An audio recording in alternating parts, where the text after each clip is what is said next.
Good morning all of you. आज मैं सबसे पहले एक सूचना देना चाहूँगा आपको। चैनल जो अलग अलग प्रदेशों के लोग देखते हैं, तो अभी rpsc.gov.in यानी राजस्थान पब्लिक सर्विस कमीशन ने सब इंस्पेक्टर उप निरीक्षक के पदों के लिए बड़ी संख्या में पदों को विज्ञापित किया, यानी 800 से ऊपर पद हैं। और मैं ये इसलिए आपको जानकारी साझा करना चाहता हूँ कि भैया जो अन्य राज्यों के जो लोग हैं वो सामान्य श्रेणी के जो पद हैं उन पर कोई भी आवेदन कर सकता है। कोई भी इसमें भ्रम में न रहे कि वह वहाँ नहीं कर सकते, नहीं। सामान्य श्रेणी के पद जो भी हैं उनमें पूरे देश के भारत माता के सभी बेटे और बेटियाँ आवेदक हैं। आवेदन करें और उस अवसर का लाभ उठाएं। चैनल आपको एडवांस में शुभकामनाएं दे रहा है कि अधिक से अधिक फार्म भरें। 1 जनवरी 2022 को जिनकी उम्र 20 वर्ष हो रही है और 25 वर्ष से अधिक नहीं हो रही है वो सभी आवेदक हैं। और स्नातक यानी graduation, BA, BSc, BCom, BTech इसकी न्यूनतम योग्यता है। बाकी आप विज्ञप्ति देखें साइट पर, ये सिर्फ सूचनार्थ है। और सभी का हौसला अफजाई है कि ज़्यादा से ज़्यादा फार्म भरें। और हम चाहते हैं कि बड़ी संख्या में अन्य राज्यों के जो अभ्यर्थी हैं वो भी वहाँ लाभ उठाएं। अब मैं अपनी सोशल साइंस के टॉपिक की तरफ फिर बढ़ रहा हूँ ये सूचना देने के बाद। प्रशासनिक संस्कृति, जैसे अपनी देसी भाषा में एक शब्द है, जैसा देश वैसा भेष। तो एडमिनिस्ट्रेटिव कल्चर क्या है? एडमिनिस्ट्रेटिव कल्चर जब हम पढ़ते हैं और वो भी अधिकृत पाठ्यक्रम में, तो वहाँ देखते हैं कि विकसित देशों के प्रशासनिक स्वरूप में एक रूपता के साथ साथ अमेरिका, इंग्लैंड, फ्रांस जैसे विकसित देशों की जो संस्कृति में समानता, वहाँ प्रशासन अपने लक्ष्य एवं कार्य के प्रति ज़्यादा चौकस एवं प्रतिबद्ध होती है। वहाँ की जो प्रशासनिक व्यवस्था है वो ज़्यादा चौकस और प्रतिबद्ध है। तो प्रशासन में परंपरागत तत्वों, जाति, संप्रदाय, वर्ण आदि का समानता गौण स्थान है। बड़ा अच्छी बात, किसी से सीख ली जाए, कोई बुराई नहीं है। अच्छी बात सीखने में, जैसे अभी ये बताया कि जो अमेरिका, इंग्लैंड और फ्रांस की जो विकसित देशों की जो प्रशासनिक जो संस्कृति है उसमें इन तत्वों का कोई स्थान नहीं है। जाति, संप्रदाय, वर्ण का आज भी ये बात सच्चाई है। यदि कोई व्यक्ति अपनी योग्यता के बल पर उन देशों में पहुंचता है तो वहाँ योग्यता का सम्मान किया जाता है। इसमें कोई दो राय नहीं है कि आप एशियन हैं, अफ्रीकन मूल के हैं, या आप धर्म आपका क्या है, नहीं। वो रोल मॉडल हैं, बिल्कुल हैं। और मैं एशियन और अफ्रीकन कंट्रीज़ में अकेले भारत की बात नहीं कर रहा हूँ। मैं इन लोगों को एक सुझाव दे रहा हूँ, आदेश देने की अभी स्थिति में मैं नहीं हूँ, इसलिए कि भैया जब ये हम पढ़ते हैं कि विकासशील देशों की प्रशासन संस्कृति में परंपरागत तत्वों, जाति, धर्म, भाषा, वर्ण का प्रभाव दृष्टिगोचर होता है। कई बार देखने में आता है किसी से मिलने जाते हैं, जब अपना नाम बताते हैं तो उनका उससे पेट नहीं भरता और वो चाहते सर आगे क्या? अरे आगे कुछ नहीं, आगे भारतीय है, इंडियन है भाई, बताने की जरूरत थोड़ी है। आगे का वाला भाव छोड़ दे। यदि तेरे भाव में भाव मिल गया तब तो ठीक है। तू सिर्फ एक भाव के लिए नहीं बैठा है, तू एक जाति के लिए, एक धर्म के लिए, किसी एक गोत्र के लिए नहीं बैठा है। जन धन से तेरा पेट पल रहा है, तेरा पोषण हो रहा है और उसी काम के लिए आपको नियोजित कर रखा है। ये आगे वाला नाम छोड़ना पड़ेगा। मुझे खुद को याद है जब 97 में एक बिजनेस एडमिनिस्ट्रेशन की पोस्ट के लिए कॉलेज में इंटरव्यू देने गया, तो वो बात मुझे आज भी याद है। वहाँ जो एक बहुत विद्वान जो बैठे थे, नाटे से कद के भाई ने सबसे ज़्यादा जानकारी आगे वाले शब्द को जुटाने में दिखाई।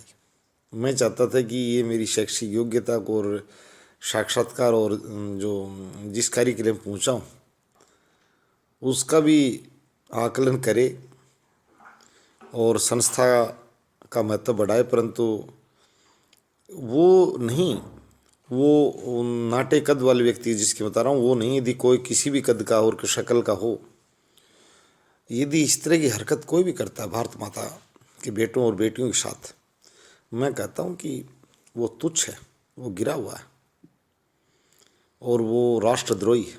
जो कहते हैं राष्ट्रद्रोही, बार बार हर किसी के लिए काम में लेते हैं शब्द ये, मैं उन्हें को बता रहा हूँ कि अगर वो इस तरह की उनके अंदर मानसिकता है कि आगे क्या, आगे कुछ नहीं, आगे ये इंसान है और इसकी योग्यता को देखना है कि ये अमुक पद के लिए कार्य करने में सक्षम है या नहीं है, और इस पद पर इसको बैठने से हमें लाभ मिलेगा या नहीं। तो मैं प्रशासनिक संस्कृति सबसे ज़्यादा ज़रूरी है। आज कहाँ देश की प्रशासनिक संस्कृति अकेली, प्रशासनिक संस्कृति अकेला मैं नहीं कहूँगा इस बात को, इसको पूरी देश की जनता कहे, अच्छे को अच्छा और बुरा को बुरा कहे।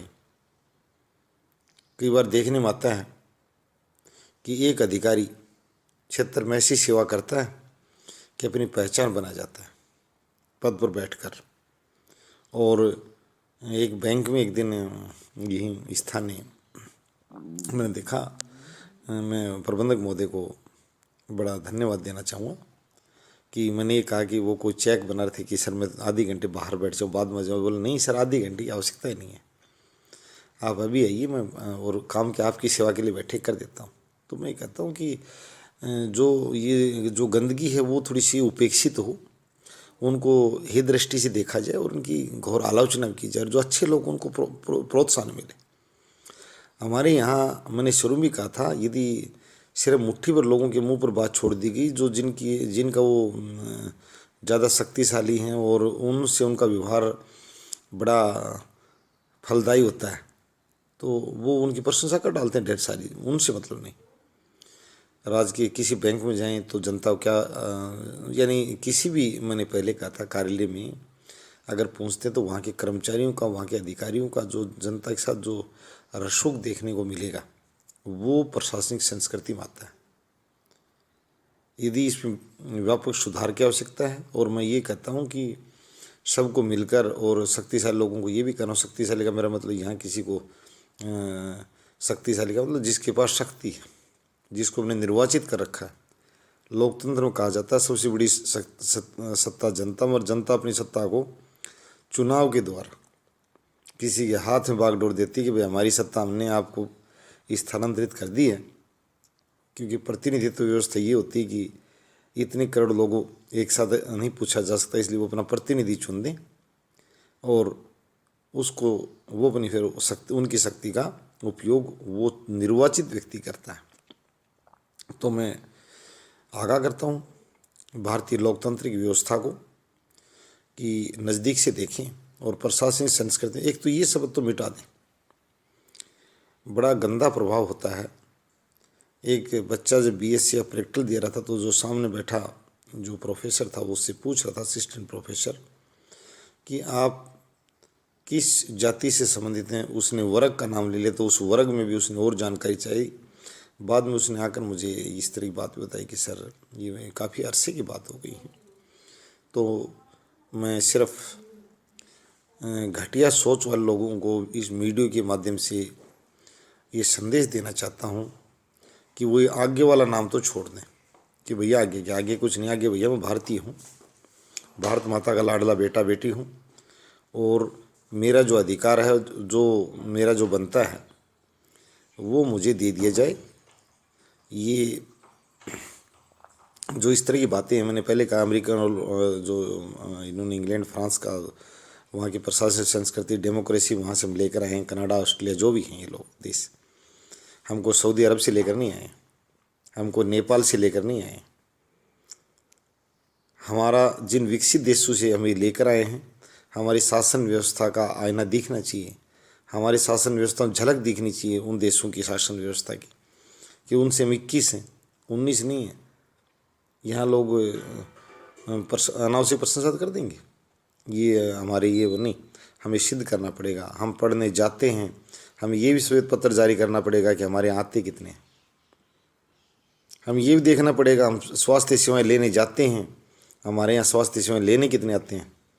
सिर्फ एक बार मुंह बजाने से सारा काम नहीं हो जाता, हमें ज़मीनी सतह पर आंकड़ागत सिद्ध भी करना पड़ेगा कि हम श्रेष्ठ हैं। तो मैं ये भी कहूँगा प्रशासनिक संस्कृति सबसे जो उन्नत कौन से देश की मानी जाती है, ये अमेरिका की काफ़ी उन्नत मानी जा रही है। और प्रशासनिक संस्कृति का अध्ययन करने का जो सबसे महत्वपूर्ण जो आधार है वो तुलनात्मक लोक प्रशासन, जो कंपैरेटिव पब्लिक एडमिनिस्ट्रेशन सहायता करता है कि हम कहाँ खड़े हैं, इसके लिए मैं सरकारों को कहूँगा, यहाँ केंद्र सरकार के साथ राज्य सरकारें भी हैं, कि प्लीज़ आप अपने कंपैरेटिव पब्लिक एडमिनिस्ट्रेशन जारी करें। हमारे यहाँ नीति आयोग भी शिक्षा संबंधी इस तरह के वैसे रोल मॉडल जारी करता है, इसमें कोई दो राय नहीं है। और मैं नीति आयोग को इस बात के लिए साधुवाद देना चाहूँगा कि अब की बार उन्होंने ये नहीं है कि कोई दलगत सरकारों को महत्व दिया है, शिक्षा के मामले में नीति आयोग ने और दिल्ली की व्यवस्था को सराहा है। इसके लिए मैं तुलनात्मक लोक प्रशासन की बात करूँ, नीति आयोग ने वास्तव में इस नीति का पालन किया है, कंपैरिजन किया है। ये नहीं है कि किसी के अच्छे कार्य को उन्होंने नकारा नहीं है, और औरों को भी हौसला दिया कि भाई आप भी इस तरह की जो उसके पास अच्छी बातें हैं, उन लोगों ने जो किया है आप भी कर लीजिए। पूरा देश अगर उन्होंने कुछ सुधार किया किसी राज्य ने स्वास्थ्य में, समाज कल्याण में यदि कुछ सुधार किया, तो अन्य राज्यों को उसकी नकल कर लेनी चाहिए। मैं कहता हूँ कि अच्छाई को ग्रहण करना कहीं से मिलती है। वो कहते हैं कि अपने बच्चों को, हर एक गार्जियन कहता है कि बेटा जहाँ से मिला अच्छाई हर जगह से ले, और बुराई किसी से मतलब, चाहे आपके भाई के अंदर हो। तो मैं ये कहूँगा कि अमेरिका की संस्कृति रोल मॉडल है। हमारे कई राज्यों की जो प्रशासनिक व्यवस्था जो तुलनात्मक अध्ययन किया जाए तो वो भी, उनमें भी अच्छा और बुरा मैं कहता हूँ। जो टॉप मॉडल का जो राज्य है वो दूसरे प्रशासकों को भी, और मैंने पहले भी एक वीडियो में बताया था कि आजकल वर्चुअल सिस्टम होगा। ये नहीं है कि गोवा वाले को यदि कोई यूपी की अच्छी व्यवस्था तब है वो वहाँ से पूरा प्रशासनिक हमला उठकर ये आएगा, TAD सरकार नहीं। आजकल वर्चुअल सिस्टम है।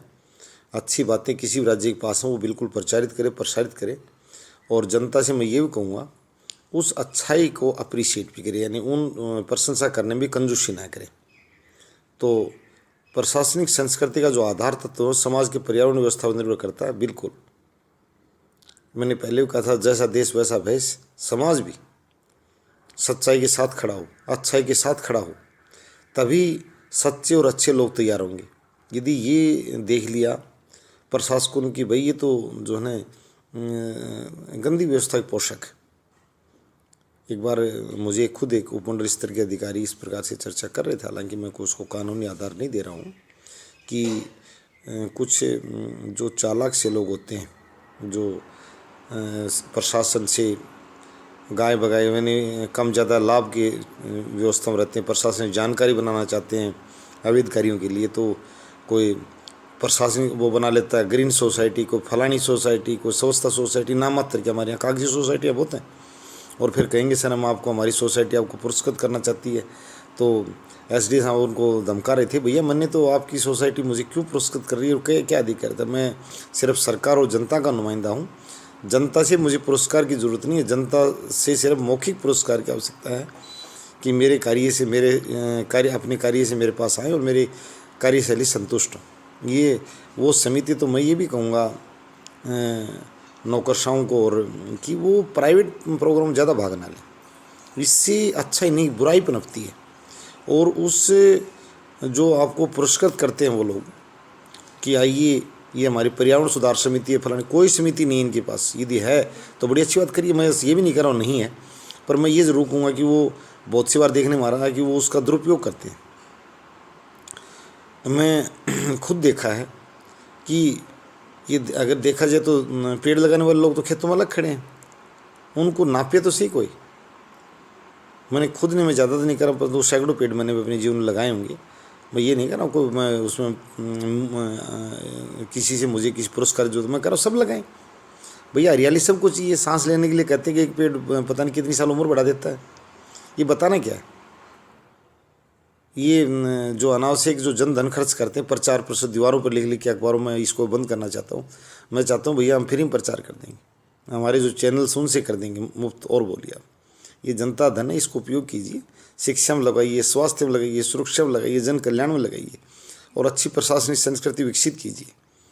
मैं ये देख रहा हूँ कि आज ये पढ़े लिखे आदमी बता दो प्रशासनिक संस्कृति कहाँ अच्छी है। कई बार मैं खुद इस तरह की बात रखता हूँ सीनियर एडमिनिस्ट्रेटर जो उनके सामने कि सर आप थोड़ा उसको सुधार के लिए आप सुनना सीखें। मेरा नहीं, यदि कोई सामान्य व्यक्ति आपको कोई अच्छी बात बता रहा है, यदि बैंकर्स जब आते हैं कई बार कहते हैं हम आपका इंश्योरेंस का खोल दें ये वो, भाई आप ये बताओ जब आप 9200 करोड़ का लोन तो दे सकते हो, मैं 92 करोड़ का दे दूँ, एक महिला विश्वविद्यालय की ज़रूरत है, और हम आपको 4 गुनी संपत्ति रख देंगे। और बोलिए आप जो प्रॉपर्टी चाहिए आपको, 15 ग्राम पंचायतें आपको लिखित में गारंटी लिख के दे देंगी। कौन सा बैंक है? आप इसी से इनकी प्रशासनिक संस्कृति देखिए। मैं कह रहा हूँ महिला विश्वविद्यालय के लिए धन, और मैं कह रहा हूँ सुरक्षा, उसके एवज में 4 गुनी संपत्ति बैंकों को देने को तैयार है। सरकारी बैंक भी हैं, प्राइवेट भी हैं, और 15 ग्राम पंचायतें गारंटी लिख के देने को तैयार हैं। पर सोसाइटी को 100 करोड़ रुपये की ज़रूरत है महिला विश्वविद्यालय के संचालन के लिए, और वो धन देने के लिए बैंक आगे आए। मैं उनसे ये कहता हूँ, ताकि एक अच्छा संदेश जाए कि आप ऋण देते हो, ऋण कैसे देते हो। धन्यवाद।